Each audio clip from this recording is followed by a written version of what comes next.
The next piece I'm going to play for you is actually an operatic transcription.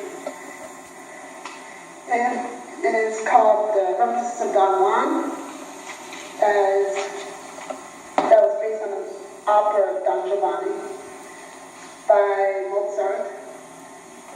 And it was arranged by Liszt, who was born in 1811 and died in 1886.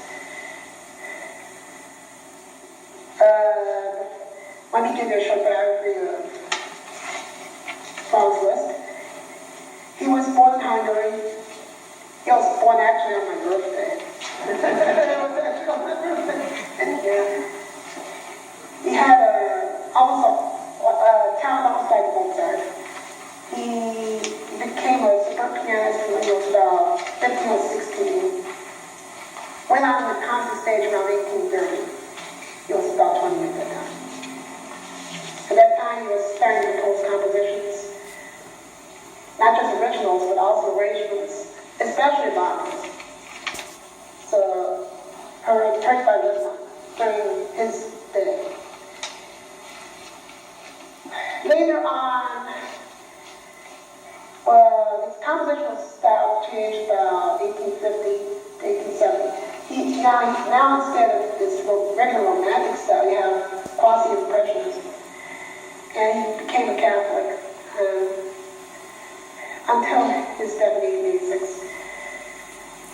And he had more many hats. He was a conductor, a pianist, a composer, a writer, and a critic as well. So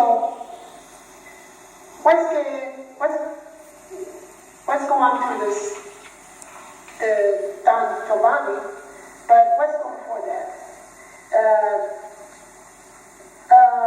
Mozart himself did the opera arrangements, but not exactly. In the movie Amadeus, he actually took a march by Antonio Salieri. That one, as you probably know, is going to be this one.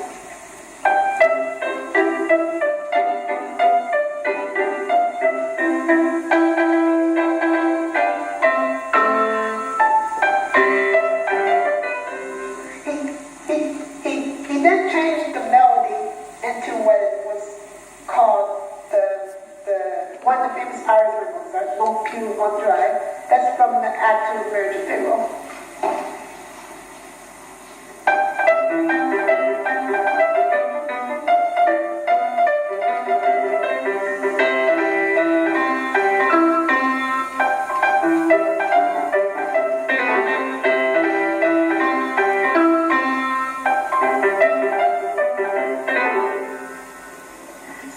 This is almost like an opera transcription, but he actually borrowed one of Salieri's melodies. By the way, Antonio Salieri was a rival of Mozart at that time. So, and by the way, Amadeus was released somewhere around 1985, 1986. It was based on a play of the same name by Peter Shaffer. In the opening minutes of the movie, you hear the Don Juan, or Don Giovanni, as it is, and which is the overture to Act 1, and it goes like this.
The opera was based on a Spanish legend called Don Juan.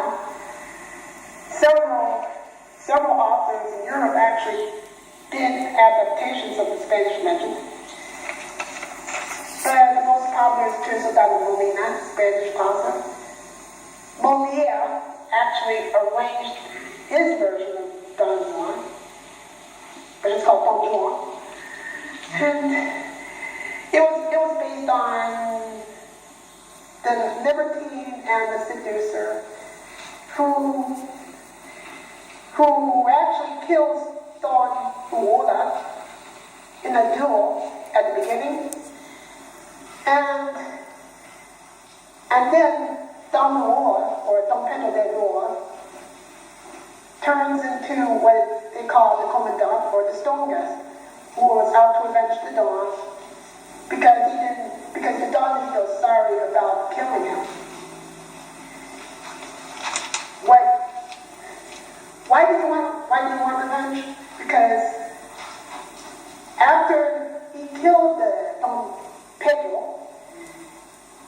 he went on to just think about women, wine, and song, and that was it. And at the end of the play, Don has to confront the stone guest. He forces him to repent.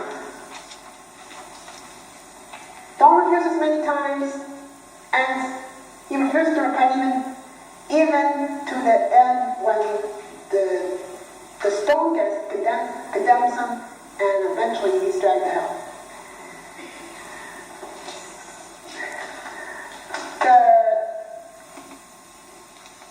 Franz Liszt actually arranged the opera in such a way so it focuses on several parts of the opera, focusing on Don Juan himself. Although the opera is a little bit fast, it takes about 3 hours to complete. I want to focus on the themes of the opera that he uses. You already heard the overture, and let's skip a little bit, because Franz Liszt, when he does his opera transcription, sometimes he skips the themes so that they are disorganized. He places him out of order, then it would be in sequence to the original opera.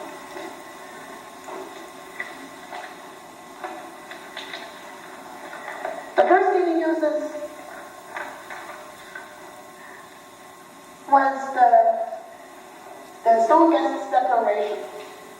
And so the Don is warned that the stone guest will come back to avenge him. Mozart's version goes like this.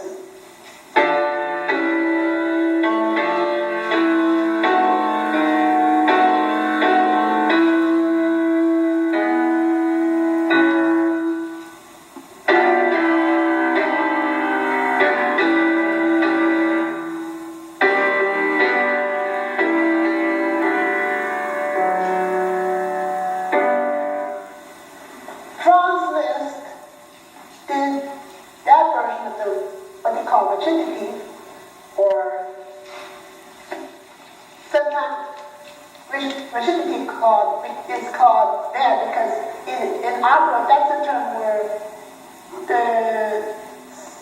someone tries to speak without being an aria.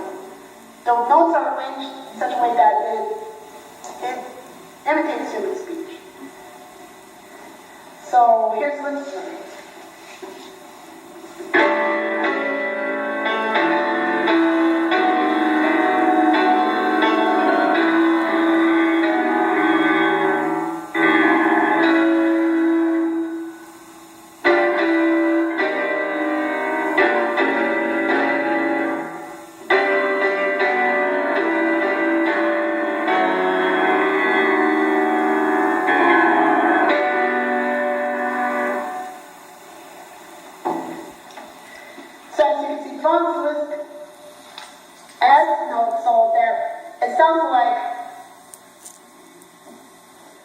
so it sounds like this part of the opera is more dramatic than it actually seems. The second thing he uses is also piano orchestra, which I've heard before. But Mozart uses it in Act 2. Now, getting back to Amadeus, if you have seen Amadeus, you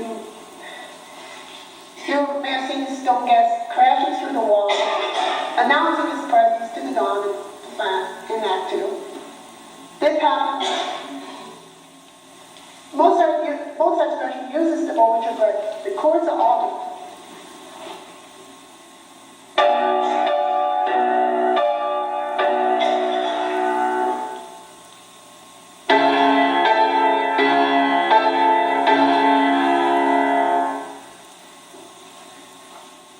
Liszt takes that part and does an embellishment that takes up almost the whole keyboard, mainly in the right hand. In the left hand, he adds more notes to make it almost seem like this is the real thing.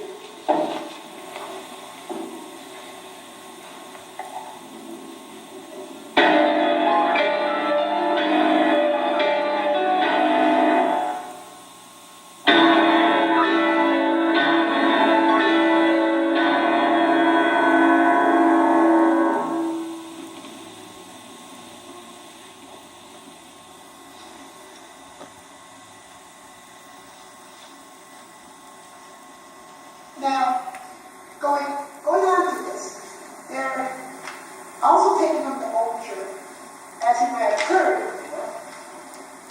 in the Mozart version.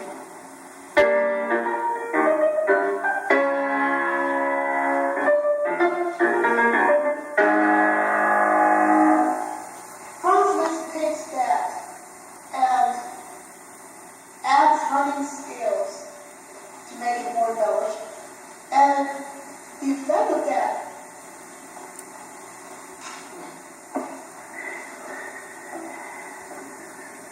excuse me.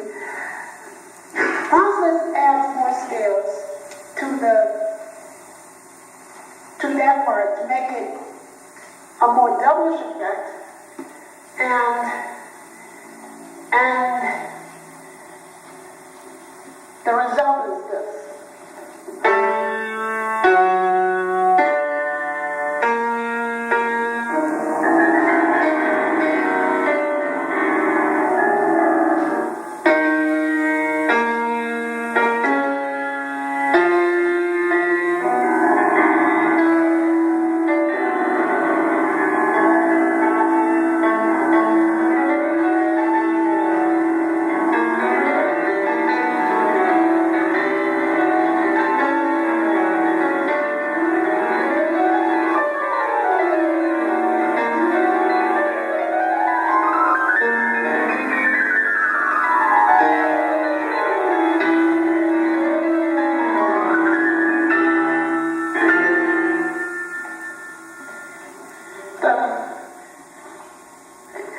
The running scales depicts the fires of hell.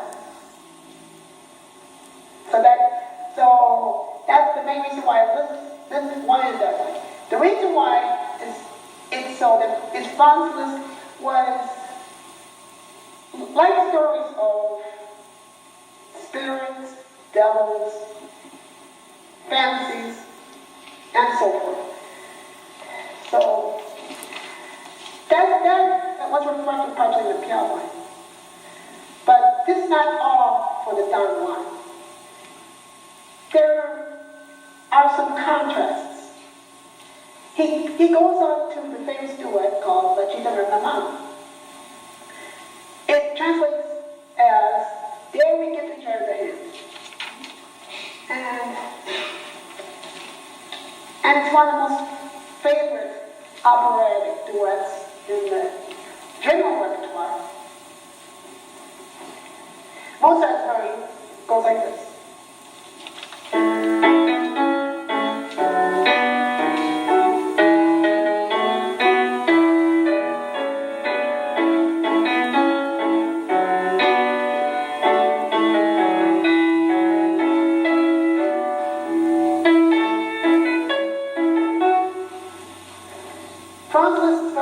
almost exact, but it takes up a little bit more keyboard.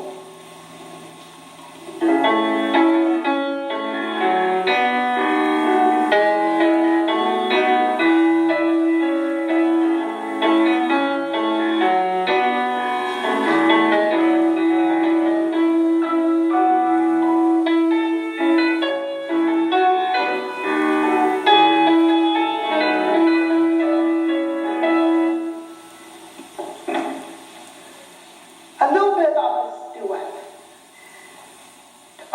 This is the first that Don Juan was trying to seduce Selena, who is married to her husband, Montecco.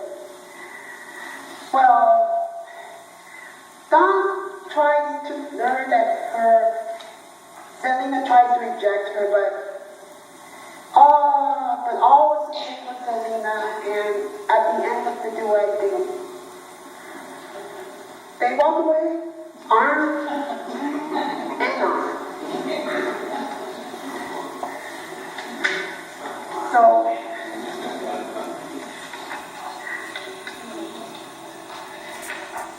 now, after that, this does a segue to what would be like the end of Don Juan, close to the end of Don Juan, where he gets condemned, he falls into the hellish abyss, and I'm going to do Mozart's version. This is action version.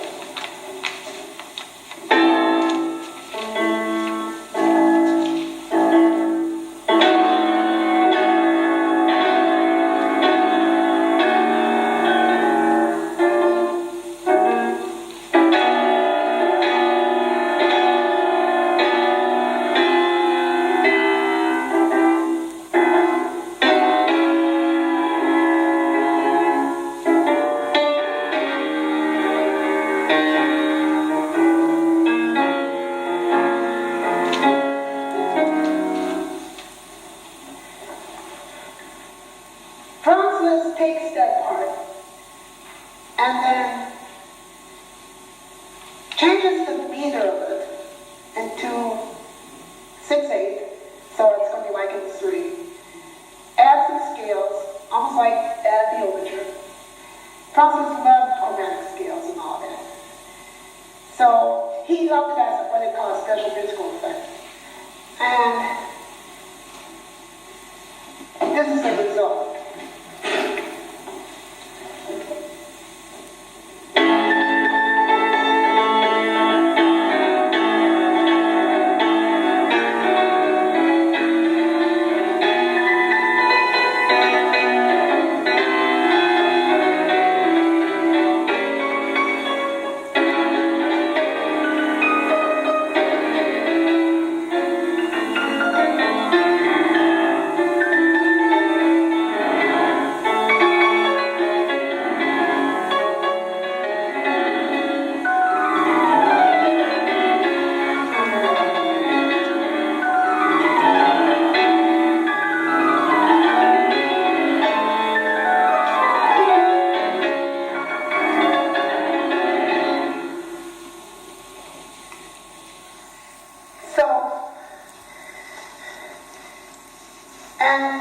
But Francis does not want to end that transcription with Don's downfall.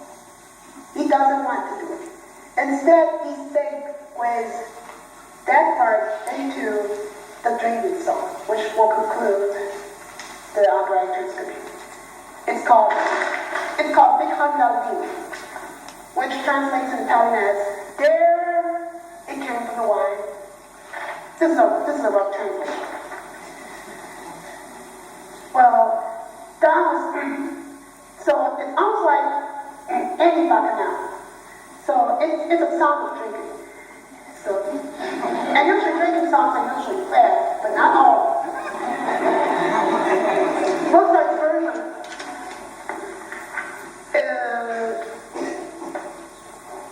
version is fast enough.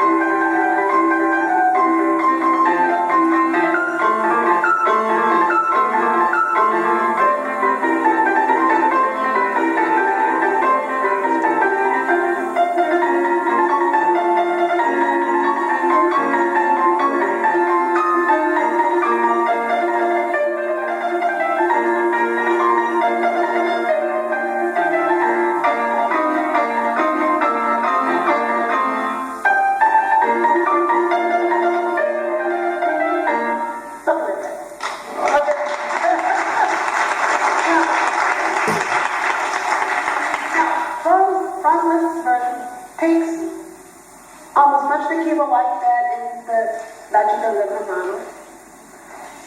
But it's a little bit slow.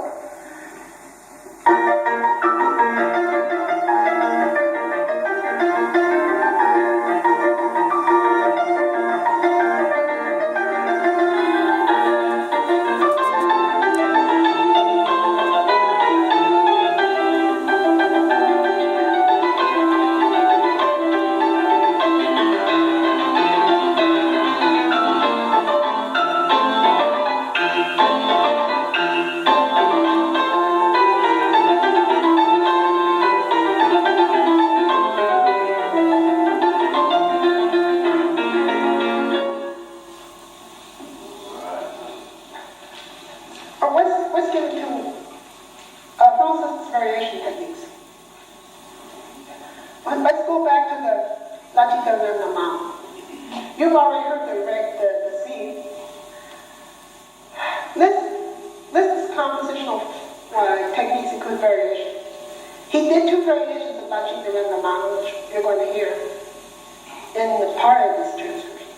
Here's variation 1, where he actually makes the scene faster, running 16 notes, and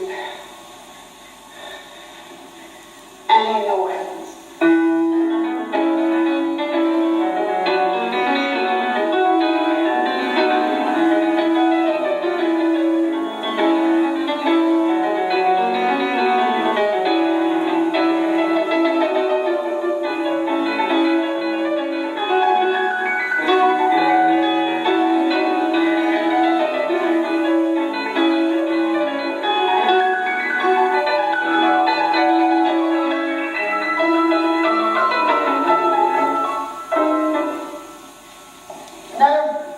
Now let's go on to variation 2. He changes the rhythm, and this rhythm appears at the end of the La Chica de la Mano. There's a rhythm change to a 6/8 instead of a 2/4. So he uses that rhythm as the main part of the La Chica de la Mano. This is looking at the beginning of it.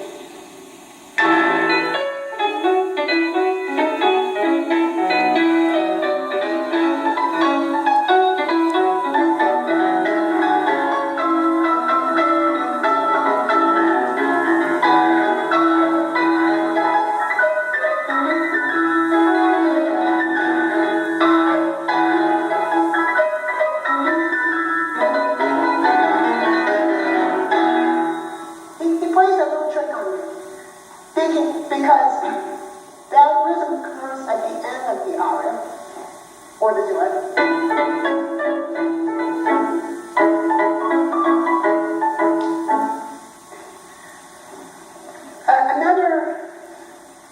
Another aspect of compositional technique is chromal changes. Let's get in the drinking song, the Mozart version of the middle part goes.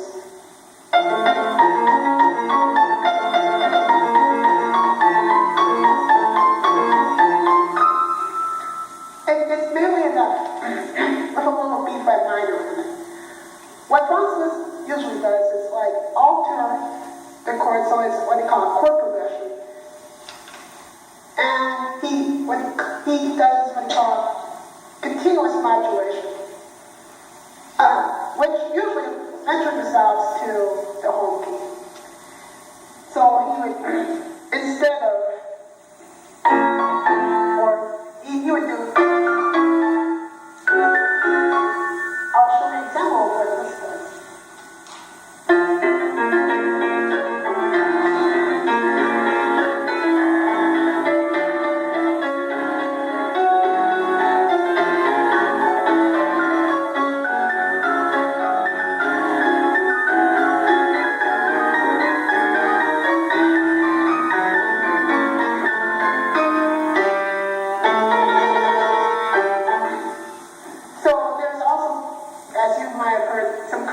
Modulation too.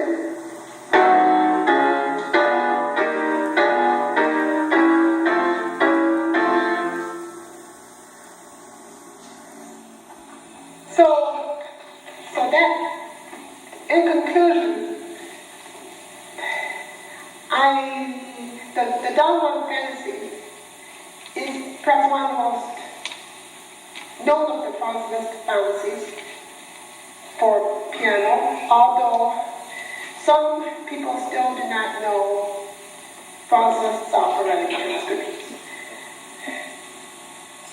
It was popular in the 1830s and 1840s. There was a resurgence of playing these opera transcriptions around 1900. Now, I only hope that they become part of the general piano repertoire. And someday it will.